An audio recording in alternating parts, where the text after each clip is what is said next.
хийх зүйлийн талаар бодож, тархиндаа тунгааж, анхаарлаа төвлөрүүлэх нь хамгийн чухал байдаг. Хойд Америкийн 84 хотоор тоглолт хийсэн. Том цирк бол миний хувьд ерөөсөө хамгийн том тайз, хамгийн мөрөөдлийн цирк байсан. Энэний чидэг гар дээрээ зогсож байгаа тийм байртай болсон юм. Тэр хүмүүс гахаад гар дээрээ зогсож байгаа тийм байртай болсон. Одоо нэг гар дээр зогсолтоор одоо ингэж одоо өндөрлөө авч болт юм байна. Цас ороод гоё юм. Хүүхдүүд гадаа тоглоод. Одоо бараг 14 жил болж байгаа шүү дээ. Тийм байна. Тэгэл ингээл харсан яг анхны харцаар дурлсан.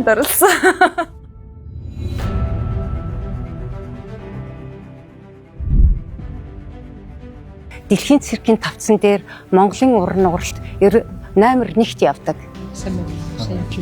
Шав учрыг цэндээ өгтөр шав орж ирэх гэдэг байхгүй юу? Монголын уран нугаралтыг дэлхийн тавцанд таниуч чадсан хүн байхгүй юу? Цэндээ агш. Монголын циркийн хэм хэмжээг олон улс тодорхойлно гэдэг зүйлийг одоо бодод төлөвлөж исэн болохоор анзаарчсан. Нэг 2-7 жилийн хугацаанд студиэсээ нэгч гаргалдаг өгөөд гэж бэлтгэжсэн юм шиг байна. Эргээд бодгоцоо. Тэгээ харсан чинь манай хүн тэнцвэр үзүүлж байна. Тэгээ шууд унждгийн. Тэр 0 баланстай зүйл дээр биеийг одоо ингэж авчраад ямар ч балансгүй үр зогсоод буцаад буух гэсэн. Хэрэг нэг гар дээр хийх хэрэгтэй.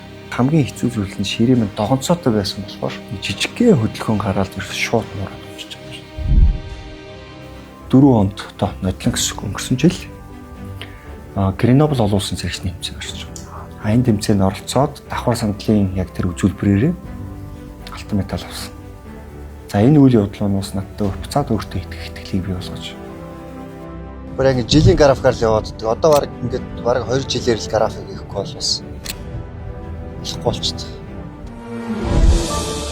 Эрхэм үзэгчтэй Алс холын Монголоос үргэлжлэн ирсэн энэхүү жүжигчнийг лав гочир гэдэг бөгөөд та бүхэндээ сандал дээр их тэнцвэр хэмээх үр дүн нь бүр миллиметрээр ч хэмжигдэх нэгэн гайхалтай үзүүлэлтийг төлөвлөх гэж байна.